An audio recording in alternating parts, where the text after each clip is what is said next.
I welcome you all to my lecture number 33 on digital signal processing, that is UEC 502 for electronics and communication engineering students and electronics and computer engineering students. Today we will discuss sampling rate conversion with cascaded integrator-comb filters. The system function of a comb filter is hz, that is equal to summation k running from 0 to m minus 1, z raised to minus k, and that is equal to 1 minus z raised to minus m divided by 1 minus z inverse. This system can be implemented by cascading either the integrator with system function 1 by 1 minus z inverse with the comb filter with system function 1 minus z raised to minus m, or vice versa.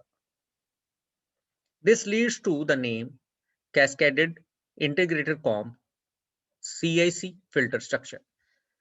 The CIC structure doesn't require any multiplication or storage for the filter coefficients. To obtain an efficient decimation structure, we start with an integrator-comb CIC filter, followed by the downsampler. Now, this block diagram is for the decimation process by a factor of D. The sample rate of Xn is capital Fx, and the sample rate of output Ym is capital Fy, such that we want Fy to be less than capital Fx, that is sampling rate reduction. Now, this block diagram is showing the anti-aliasing pre-filter structure, or the block representing the anti-aliasing filter that performs the pre-filtering process. Now, instead of conventional low-pass filter, I am using a CIC filter here with system function 1 minus z raised to minus 1 divided by 1 minus z inverse. Now here capital M is equal to D. Now this is downsampling block and the output is Ym, as discussed in the previous lectures. Now I can view this CIC filter as a cascaded configuration. That is, I can view this as two subsystems in cascade, that is Hz is equal to H1z into H2z, and H1z is 1 by 1 minus z inverse, and H2z is 1 minus z raised to minus m. Now, if I look at this block diagram, the computational complexity is high. So to reduce the computational complexity, we now apply the first noble identity in the above configuration. Now to reduce the computational complexity, I need to swap the positions of these two blocks, or interchange the position of these two blocks. And in the previous lecture, we have done that is not a simple process. We need to modify the characteristics of or features of this low pass filter if we want to interchange their positions. So by using first noble identity, I am interchanging the position of these two blocks, and that leads to this modification. So the resultant block diagram is the Xn is an input signal, which is passed through a block with system function 1 by 1 minus z inverse. And its output is given to the downsampler, which perform the downsampling by a factor of D. And the output of downsampler is fed to the next subsystem with system function 1 minus z raised to power minus 1, and the output is Ym. The output is same. So looking at this block diagram, I can state that the computational complexity has reduced to a greater extent with the help of first noble identity.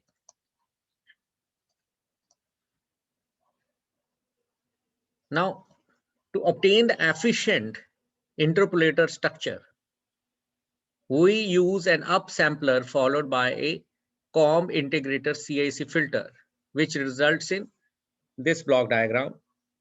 This is Xn is input at sample rate capital Fx, and Ym is output at sample rate capital Fy, and we want capital Fy greater than capital Fx. Now this is upsampling block, which upsamples the sample rate by a factor of I, and the output of some upsampler is given to anti-imaging filter that removes the images. So instead of conventional low pass filter, I am using CIC filter here, but capital M is equal to I. Now I can view this low pass filter or anti-imaging filter as cascade of two subsystems with system function H2Z and H1Z. So Hz is equal to H2Z into H1Z. Now looking at this block diagram, I can state that it is computationally complex. So to reduce computational complexity, I need to swap the position of these two blocks. And that is not a simple task. I will have to take help of second noble identity in the above configuration. Now, if I need to make modifications here. If I want to take this block here and this block here. So the application of second noble identity leads to this block diagram. That is xn is input, which is given to a subsystem with subsystem function 1 minus z minus 1. And the output is given to an upsampling block. And the output of upsampler is given to the second subsystem with system function 1 by 1 minus z inverse. And the output is 5m.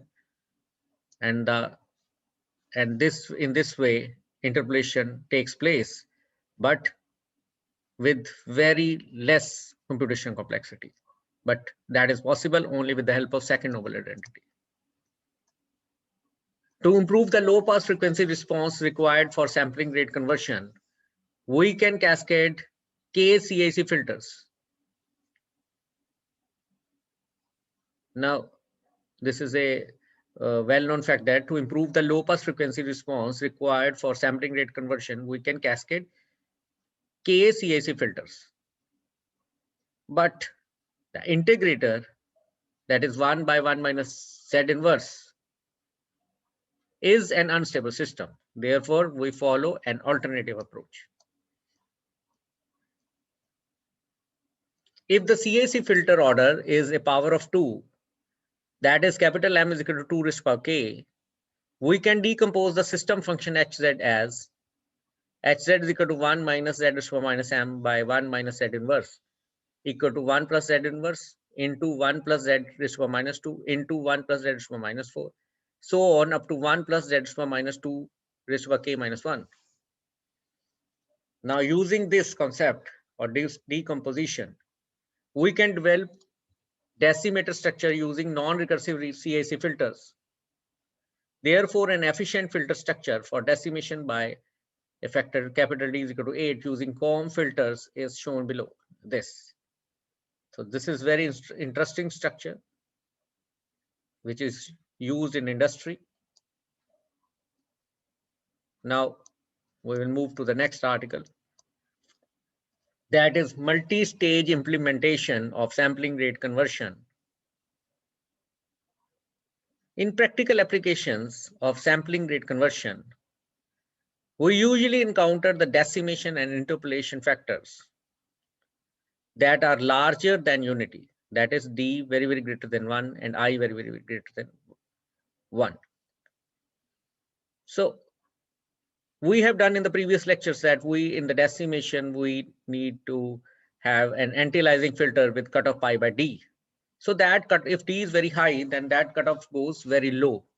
And such a low pass filter development is very difficult.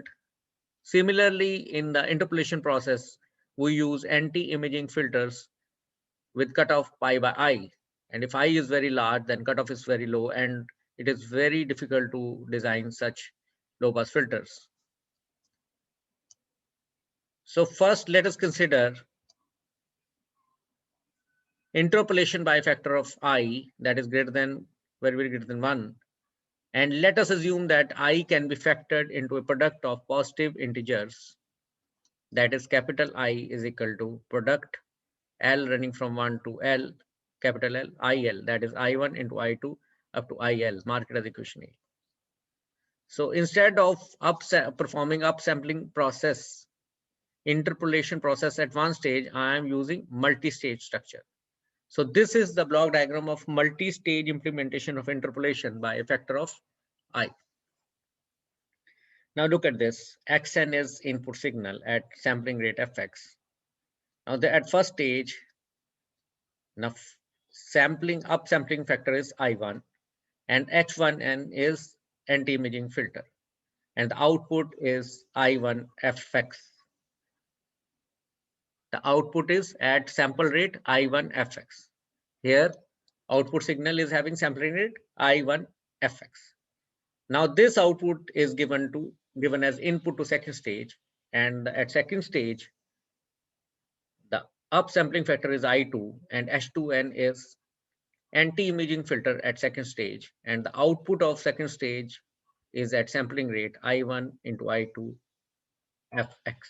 And this process goes on up to the last stage, where that is stage L, where upsampling factor is IL and HLN is its anti-imaging filter. And the output of this stage L is YM at sampling rate FY, such that capital FY is equal to I1 into I2 into I3 into up to IL into FX. So that is capital FY is equal to IFX. So in this way, I can gradually or slowly or in stages increase the sampling rate. Instead of increasing sampling rate at one stage. Now, in a similar manner, the decimation by a factor capital D, where capital D may be factored into a product of positive integers as capital D is equal to product of dj, where j is running from 1 to capital J, that is equal to capital D is equal to d1 into d2 into up to dj, mark it as equation B. Now, this is the decimation factor D1 at first stage. This is the decimation factor D2 at second stage. And D capital J is the decimation factor at Jth stage. It can be implemented as a cascade of J stages of filtering and decimation. The sampling rate at the output of Jth stage is Fj is equal to Fj minus 1 divided by Dj. So J is equal to 1, 2 to capital J, mark it as equation C, where the input rate for the sequence Xn is F0 is equal to Fx as shown. Because here you are starting in equation C, J is starting from 1. So if I will put 1, it is F0, that is input signal sampling rate, that is F0 is equal to Fx. Now look at this. At first stage, the input is Xn at sample rate capital Fx. This H1n is anti-aliasing filter at first stage. D1 is the downsampling factor at first stage, and the output of the first stage will be at sampling rate Fx by D1. And this signal is given to second stage. And at the second stage, this H2n is anti-aliasing filter at second stage. And D2 is the D2. This block is showing downsampling block with a factor of D2 at second stage. And the output of second stage is capital Fx divided by D1 into D2. And this process goes on up till stage J. And at the last stage, that is capital J stage, HJN is anti-aliasing filter. And this is the downsampling unit with a factor, downsampling the signal with a factor DJ. And the output is Fx by D. The output sampling rate is Fx by D. The output of the last stage is Ym in discrete time domain at sampling rate Fx by D, where D is D1 into D2 up to Dj. So this is multi-stage implementation of decimation by a factor of D. Now this is the important sheet. To ensure that no aliasing occurs in the overall decimation process, We can design each filter stage to avoid aliasing within the frequency band of interest. We know that as we have done in the previous lectures, and when we perform decimation, then aliasing is a problem. That is why we used anti-aliasing pre-filtering. Now, in this, we are using multi-stage decimation or interpolation. So here we are using multi-stage decimation. So we need to be careful about aliasing. To elaborate, let us define the desired passband and transition band of the overall decimator as, that is passband is ranging, that is capital F is ranging between 0 to FPC, that is passband. Transmission band is in the range, that is capital F is lying in the range FPC to FSC, where FSC is the cutoff, stop band cutoff, that is less than equal to Fx by 2D. Mark it as equation E. FPC is the passband cutoff frequency. The aliasing in the band 0 to capital FSC, that is from 0 hertz to stop band cutoff frequency, that is capital FSC. The aliasing in the band capital F lying in the range 0 to capital FSC is avoided by selecting the frequency band of each stage as follows.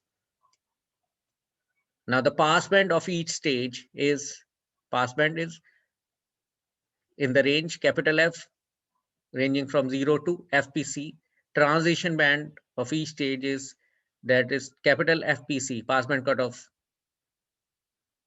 FPC2, that is transition band is capital, the range for the transition band is capital FPC to FJ minus FSC,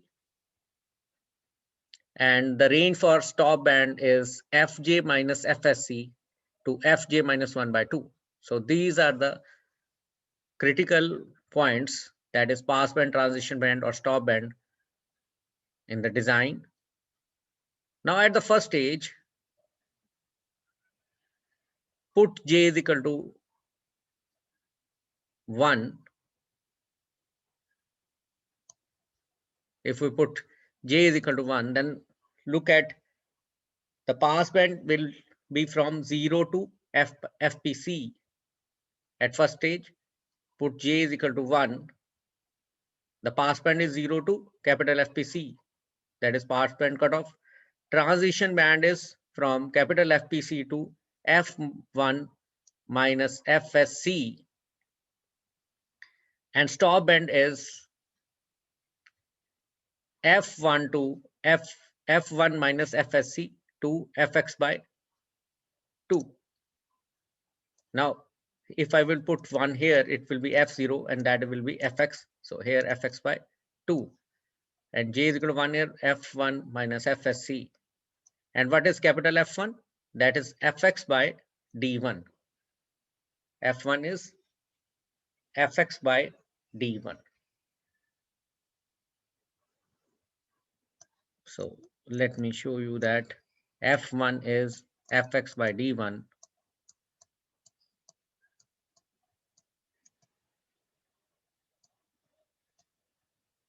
Now, by designing the filters in the subsequent stages to satisfy the above specifications, we ensure that no aliasing occurs in the primary frequency band, that is the range 0 to frequency lying in the range 0 to capital FSC, that is Fs is the stop band cutoff frequency. Now, I finished this article here. Now, the next article is digital filter banks. Now, filter banks are of two types.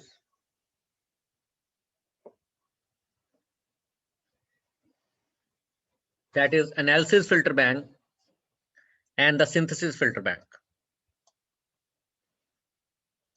as shown in the diagram.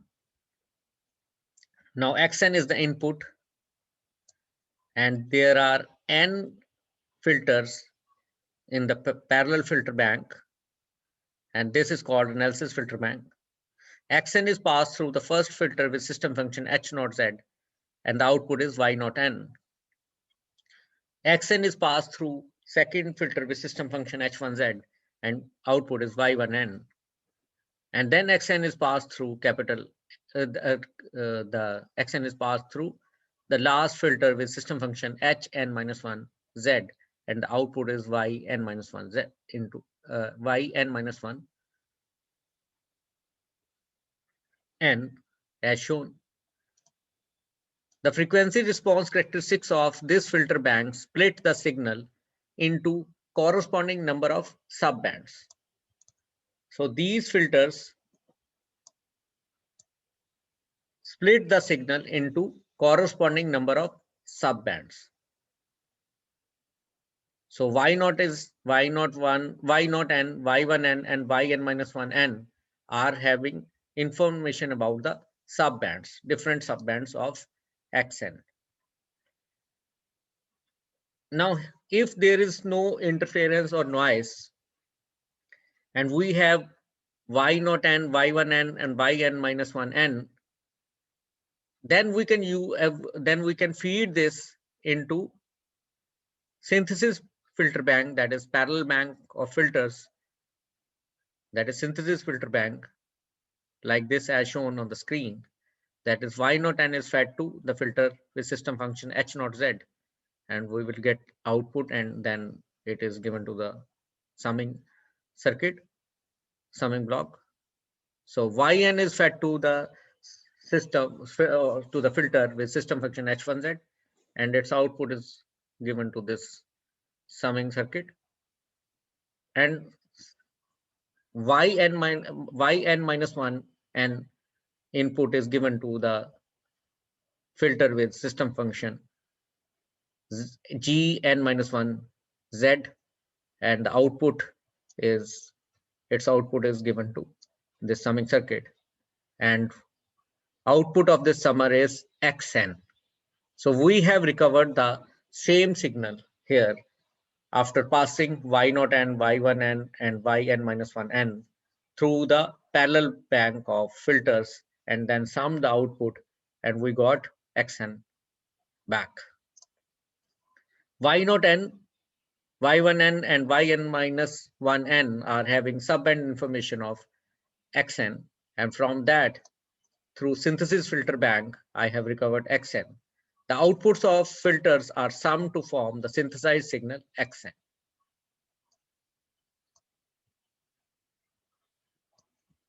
The filter banks are often used to perform spectrum analysis and signal synthesis. When a filter bank is employed in computation of discrete Fourier transform of a sequence xn, the filter bank is called a Dft filter bank.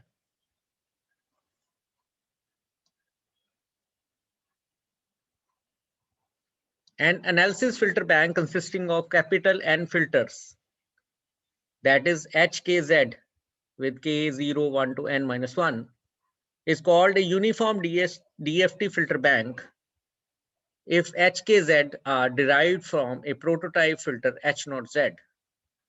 It follows that in discrete frequency domain, discrete time frequency domain, or in the frequency domain, hk omega is equal to h0 omega minus 2 pi k by n, where k is 1, 2 to n-1 mark at equation m.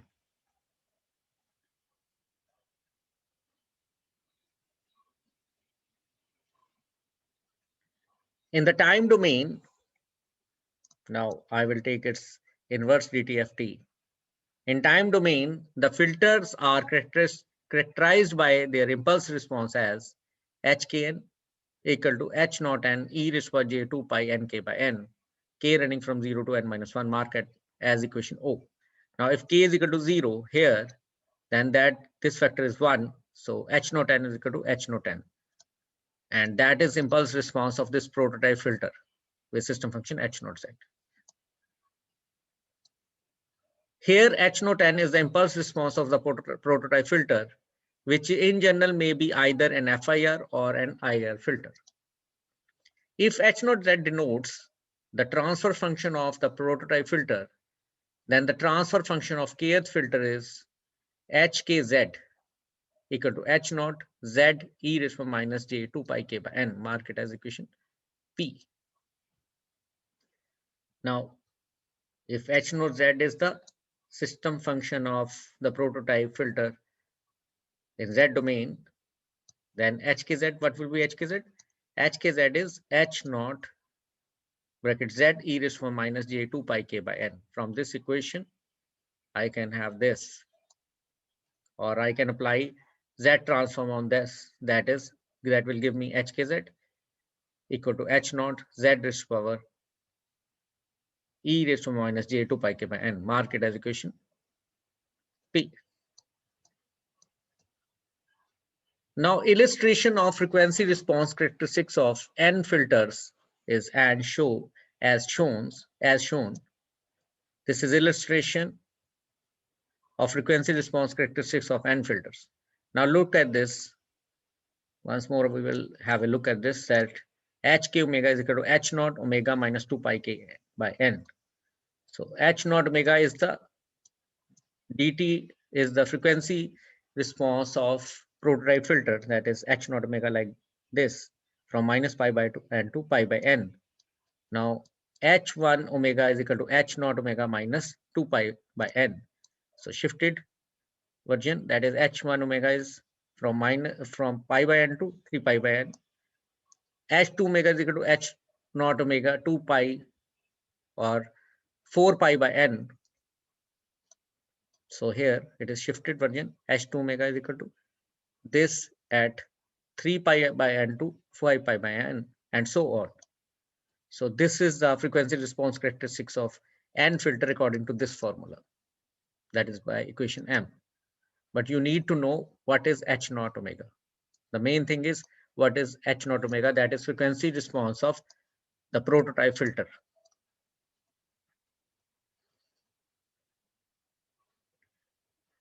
The frequency components in the sequence xn are translated in frequency to low pass by multiplying xn with complex exponentials e raised to power minus j 2 pi n k by n, where k is ranging from 1 to n minus 1.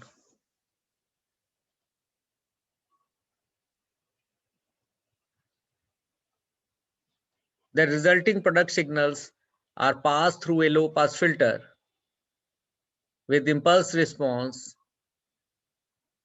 H0 n. The resulting product signals are passed through a low pass filter with impulse response H0 n. Since the output of the low pass filter is relatively narrower,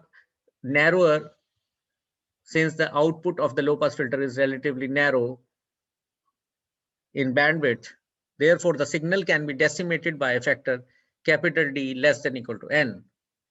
The resulting decimated output signal can be expressed as capital X M with subscript k is equal to summation n h0 bracket md minus n xn e raised to minus j 2 pi k n by n, marked as equation Q, where k is changing from 0 to n minus 1, m is 0, 1, and so on,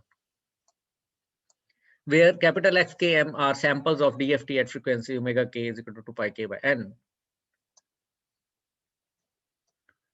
Now, as we have discussed, xn is input.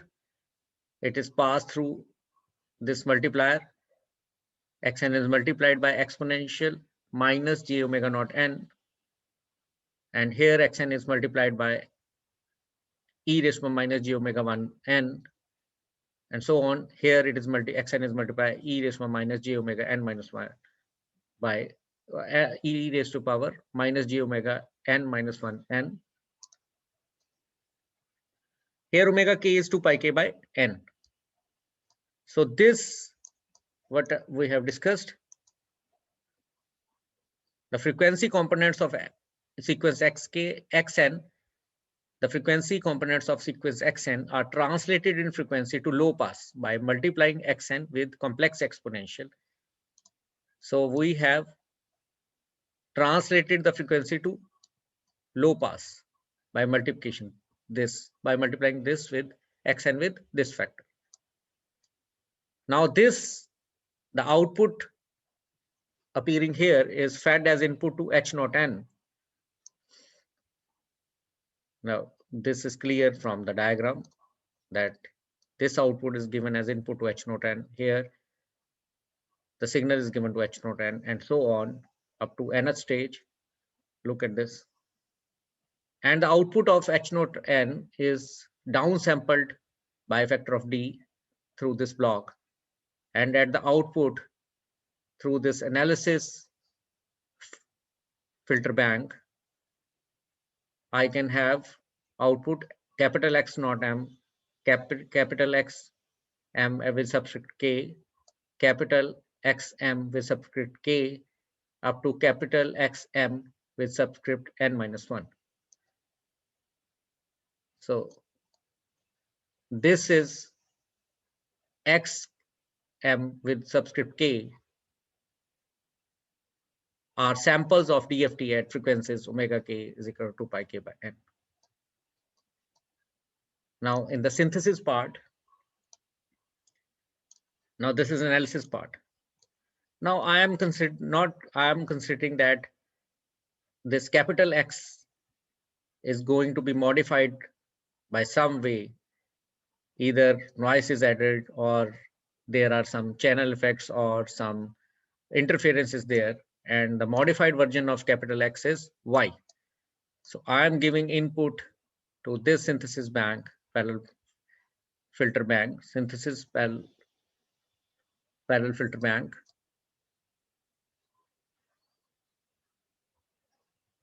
That is Y naught, capital Y naught M, capital Y M, capital Y N minus 1 bracket M.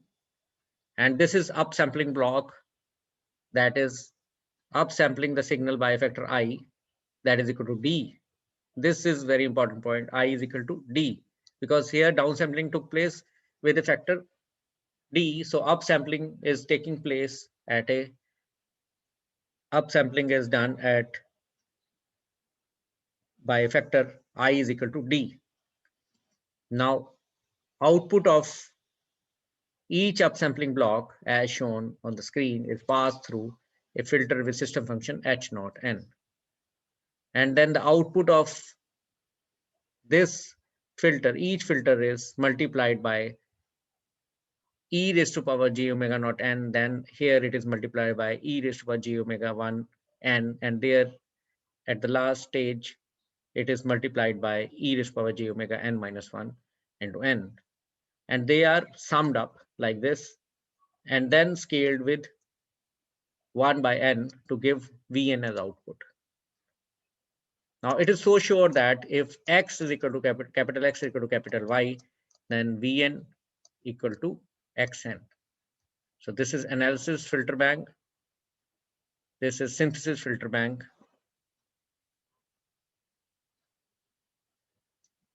Now this is capital X M with subscript K is indicating samples of DFT at frequency omega k is equal to pi k by n.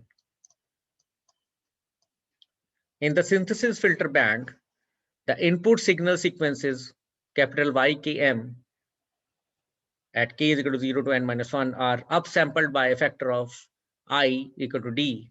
These are filtered to remove the images, that is G naught n will act as anti-imaging filter. And here H naught n is acting as anti-aliasing filter in analysis filter bank. Here G naught n is anti-imaging filter, H naught n is anti-aliasing filter.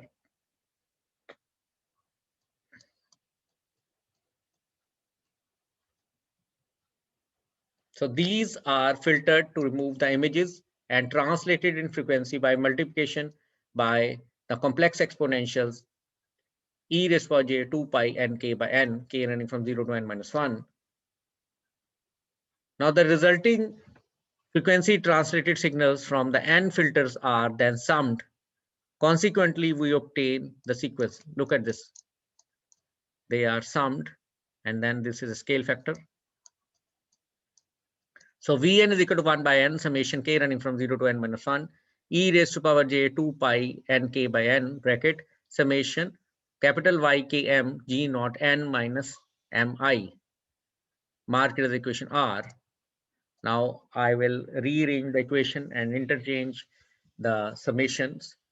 That is giving me Vn is equal to summation m g naught n minus mi bracket 1 by n summation k running from 0 to n minus 1 capital Y k m e raised by j 2 pi n k by n. So this is going to give me y m with subscript n. So mark it as equation S. So Vn is equal to summation m g naught n minus m I y m with base with subscript n.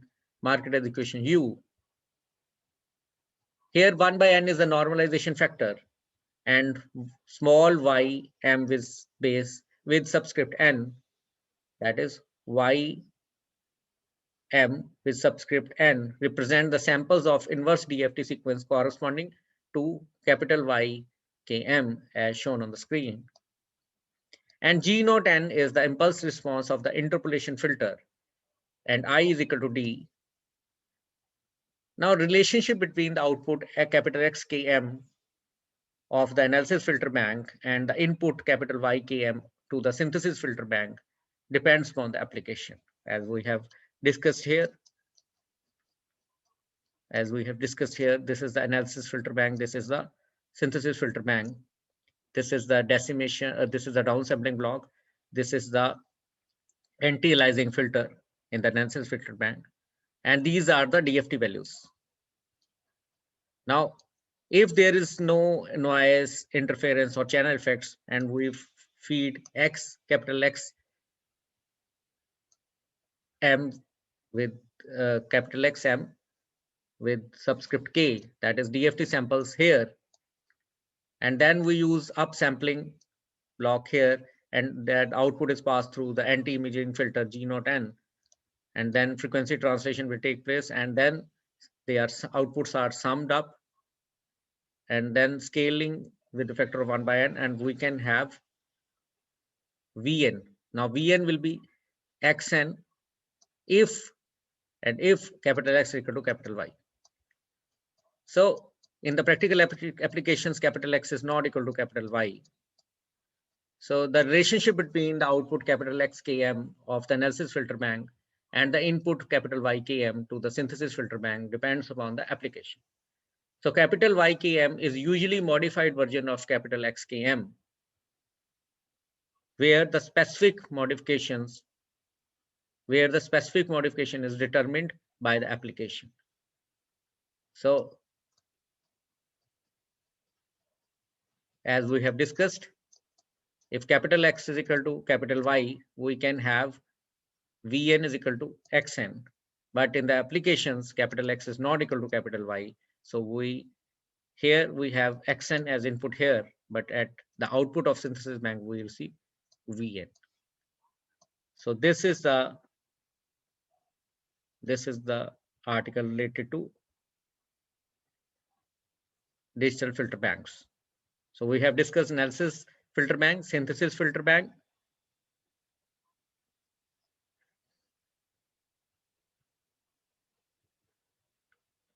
Now I finish my lecture here today. These are the reference books. This article is from the book by John G. Prokis on digital signal processing. You can refer to S.K. Mitra, that is book of digital signal processing, and some of the online notes also. So thanks for attending this session on DSP. See you in next lecture.